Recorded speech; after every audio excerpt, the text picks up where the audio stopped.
to the Word for Today. The Word for Today is a continuous study of the Bible taught by Pastor Chuck Smith of Calvary Chapel, Costa Mesa, California. Pastor Chuck is currently teaching from the Old Testament.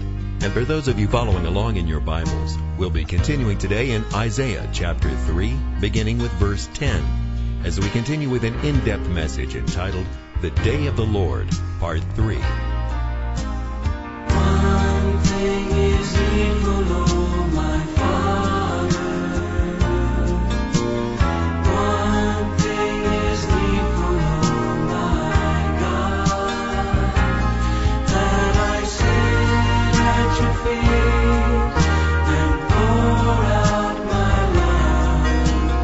This thing is needful, O my God. And now with today's study, here's Pastor Chuck. The nation's going to go down. They're going to be carried away captives by their enemies. But to the righteous, just say, it will be well with them. I will take care of them. I will watch over them. I will preserve them. Because they have held to me and held to my name, I will hold them in the hour of calamity that is coming. Say to the righteous, it will be well with him, for they shall eat the fruit of their doings. The fruit of righteousness in a person's life. The fruit of it is good. It's sweet. To live a righteous life produces great fruit, pleasant fruit. It has its rewards. Living a good life has its rewards. The fruit of a good life. And God said, say to the righteous, you'll partake of the fruit of your righteous life. If you decide to live a righteous life, live for Jesus Christ, give your life to Him, follow after Him, the fruit of it will be good, it will be pleasant, it will be joyful. But woe, He said to the wicked, it shall be ill with him, for the reward of his hands will be given to him. The reward of the evil that he has done will be given unto him. So whatsoever a man sows, that shall he also reap. If you sow to the flesh, of the flesh you're going to reap corruption. If you sow to the Spirit, then of the Spirit you're going to reap life everlasting. The mind of the flesh is death, but the mind of the Spirit is life and peace and joy.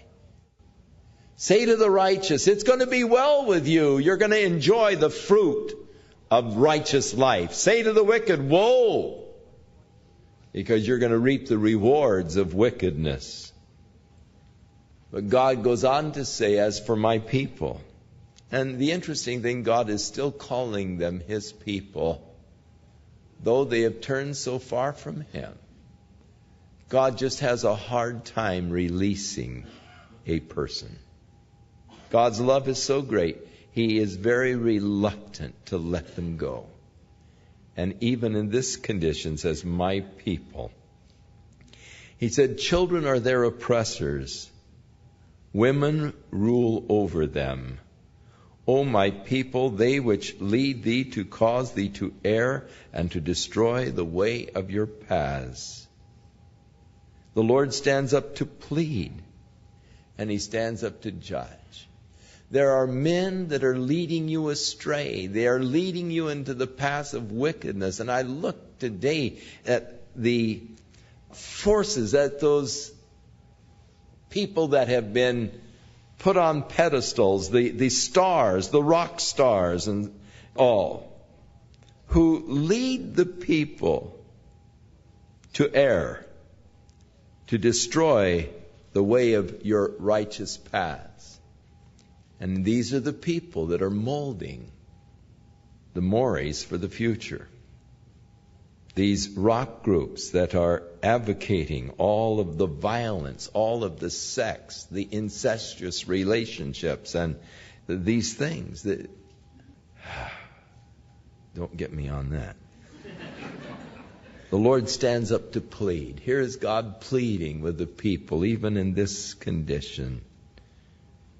But if they do not hearken to the pleading, then He turns judge. And the Lord will enter into judgment with the ancients of his people and the princes thereof. For ye have eaten up the vineyard. The vineyard is God's people over in chapter 5, verse 7. For the vineyard of the Lord of hosts is the house of Israel, and the men of Judah are his pleasant plant. And he looked for judgment, but behold, there was oppression. And he looked for righteousness, but there was only a cry because of the unrighteousness. And so here were the leaders. They ate up the people. They took advantage. And the spoil of the poor is in your houses. They use their offices to enrich themselves. Their oppressive taxes they took from the poor to enrich themselves. And so the spoil of the poor is in your houses. What do you mean by beating my people to pieces and grinding the faces of the poor, saith the Lord God of hosts? What do you mean by this? This oppressive ruling, beating down the people, grinding the faces of the poor. And now the Lord speaks against the daughters of Zion. You know, whether or not some of these social scientists want to admit to it, there is a difference between men and women. And if you don't know the difference, I feel sorry for you. There's a difference in our makeup. Boys are naturally drawn to mechanical things, and little girls are drawn to dolls. I would be worried if my little grandsons were wanting dolls when we go to Toys R Us. They always go to one department, and my granddaughters go to the other department. My granddaughters go where all the dolls are, and my grandsons go where all the mechanical things are, the guns and these mechanical things. Because there's a difference. There's a difference. And for the most part, a man's nature, it's much coarser than that of a woman. Rugged, coarse, tough. Just man's nature. So we move in a rather narrow spectrum. We can be up, we can be down, but we're not very up and we're not very down. We sort of move in a narrow spectrum. We're coarse. Now, on the other hand, a woman has a very fine emotional temperament, much finer than a man. Much more emotional. Lives more in the realm of emotions. And she is capable of emotional highs that are much higher than that of a man. But because of the broader spectrum, when she's down, she can be much lower than a man. And so she moves in this broad spectrum of highs and lows that is broader than the man.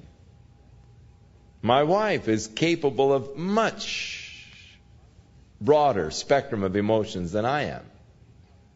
My kids never like to tell me something because I don't react. They like to tell her.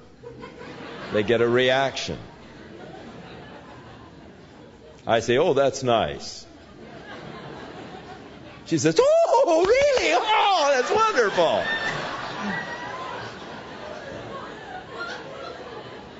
Just the difference. But when she gets down, she can get way down. I have to lift her up. Now, because of this, when women become immoral, they really sort of set the moral standards. A man is always, it seems, going to be pushing in the realm of sex. It's up to the woman to establish the lines, to draw the lines, and to create the standards. Hold the lines against this constant pressure of the man. But when a woman becomes immoral, loose, then they are capable of lower degradation. And when that happens, a nation is really down the tubes. And so God addresses the daughters of Zion, who became immoral, who walked, he said, they were haughty, and they walked with stretched forth necks and wanton eyes, walking and mincing as they go. They were walking just in as sexy a way as they could. And making a tinkling, they had the bracelets around the feet, seeking to draw attention to their ankles and their legs. Therefore the Lord, he said, will smite with a scab the crown of the head of the daughters of Zion. And the Lord will uncover their secret parts. Actually, what happened is that when they were taken captive, they were stripped of their clothing and they were led away naked. A shameful, embarrassing thing.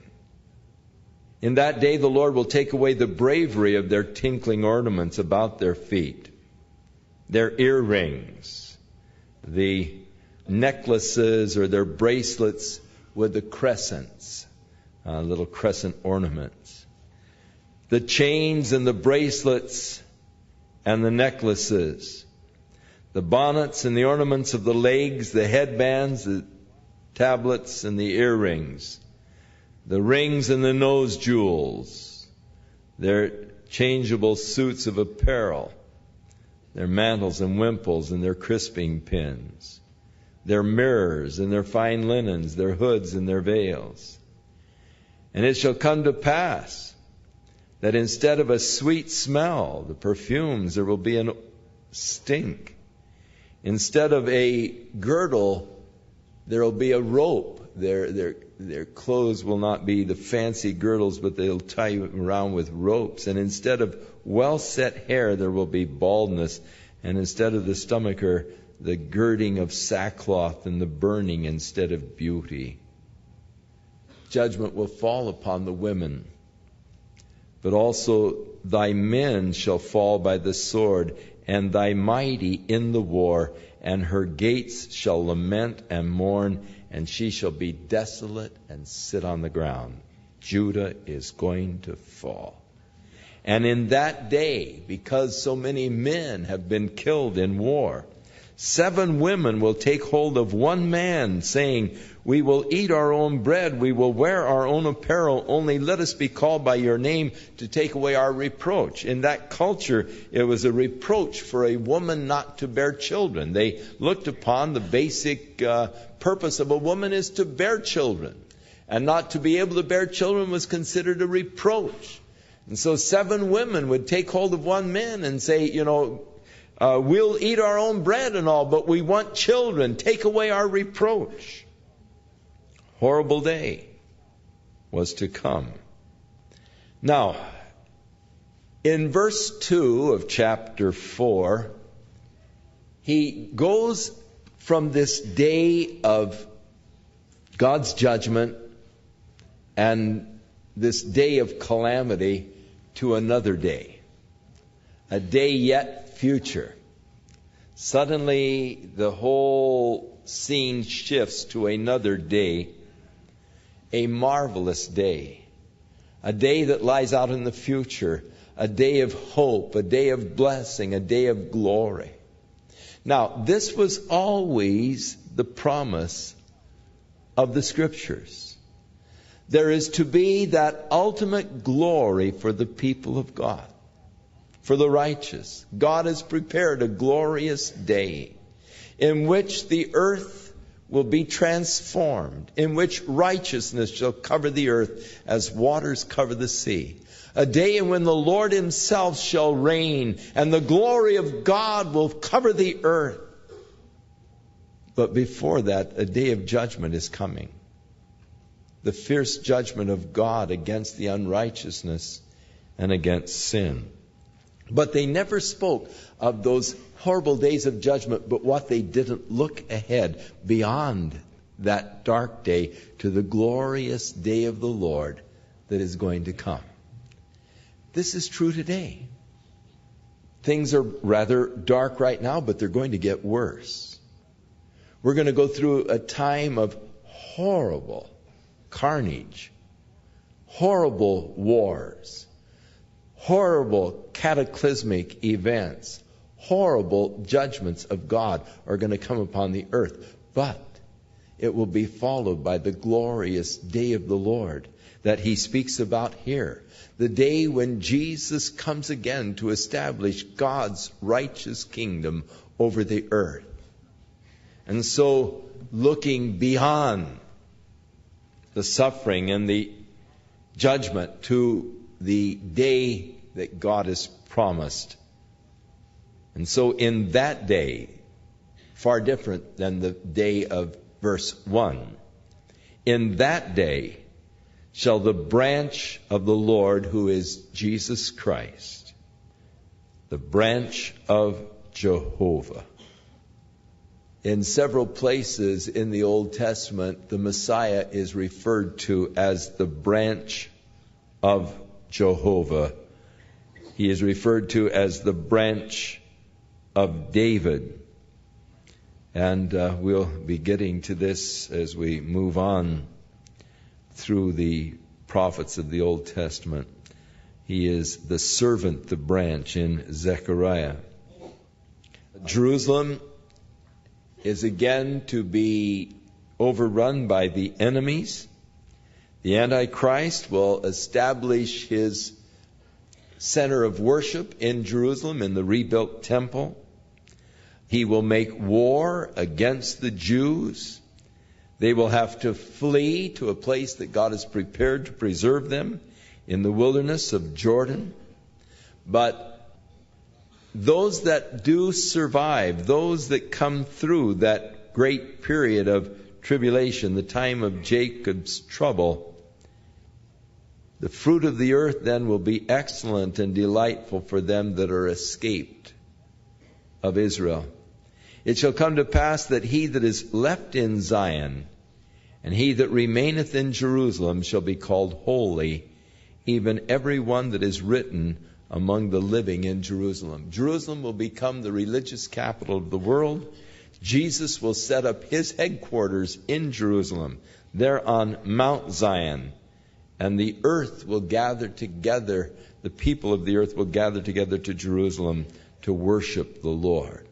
And so when the Lord shall have washed away the filth of the daughters of Zion, and shall have purged the blood of Jerusalem from the midst thereof by the spirit of judgment and the spirit of burning, and the Lord will create upon every dwelling place of Mount Zion and upon her assemblies a cloud and smoke by day, and the shining and the flaming fire by night, for upon all the glory shall be a covering, a defense.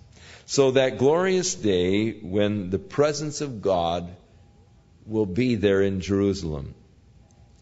The cloud and the pillar of fire, these were the symbols of God's presence among his people, the nation of Israel, when he brought them out of Egypt. And through the wilderness, there was that pillar of fire at night, the cloud by day, so that they were constantly reminded of the presence of God. There within the Holy of Holies of the tabernacle that Moses built, there was that Shekinah, the luminescence. It would be dark, but it was illuminated by just the glow of the presence of God. The Shekinah is that glow of God's presence. And it was there in the Holy of Holies of the tabernacle. And there was that cloud by day, the pillar of fire by night, which was that constant reminder. A person from Israel go out of their tent at night, they'd see the fire of God above the tabernacle. They were reminded of God's presence in the midst of his people. What a glorious time of history that was for that nation. And so the Lord will create on every dwelling place of Mount Zion and upon her assemblies a cloud and smoke by day, and the shining of the flaming fire by night. For upon all of the glory shall be a defense, or that'll be a canopy over them. And there shall be a tabernacle for a shadow in the daytime from the heat, and for a place of refuge, and for a covering from the storm and from the rain. God will protect his people. He will shield them from all storms and adversities and all. So a glorious day of the Lord. In that day, when the branch, Jesus Christ, the branch of the Lord, beautiful and glorious, fruit of the earth. Face to face, Lord, let me know.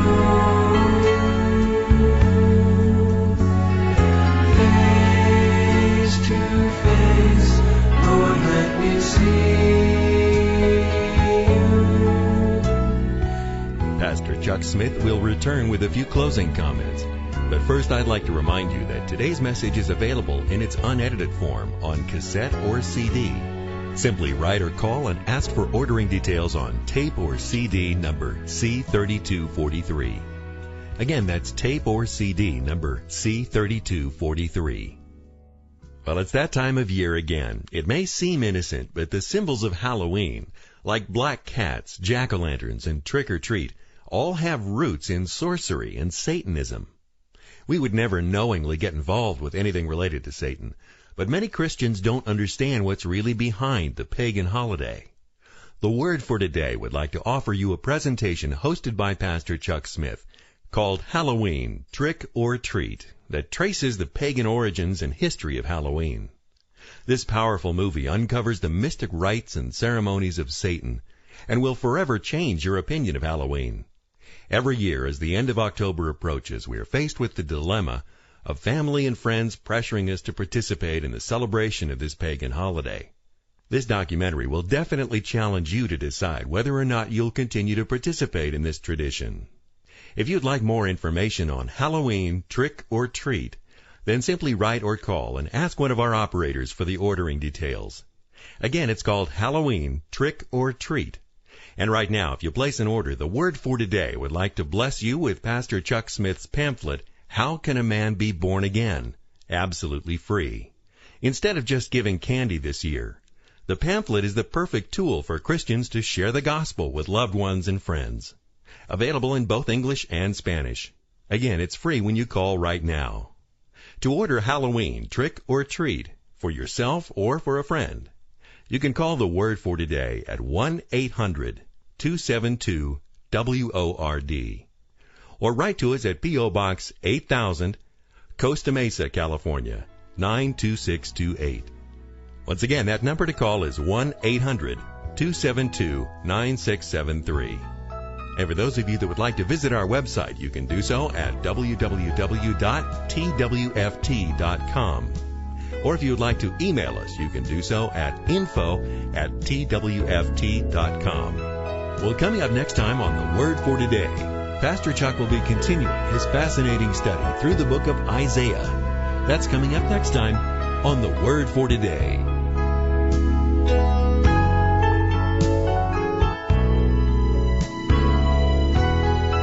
And now, with a few closing comments, here's Pastor Chuck. And now may the Lord be with you as we enter into another week. At your workplace, may the Lord's hand be upon you, give you wisdom and guidance and favor in the eyes of your employers. In the classroom, may the Lord put a shield and a filter over your brain so that the junk won't pass through and only that which is good will filter in. That you might grow in knowledge and understanding, and with all of your knowledge, get understanding.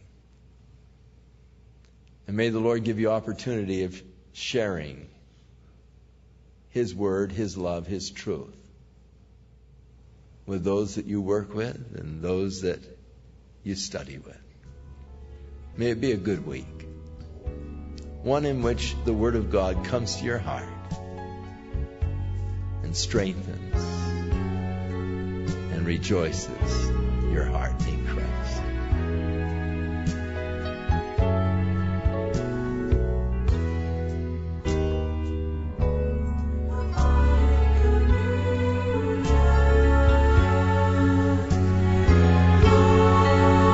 Let me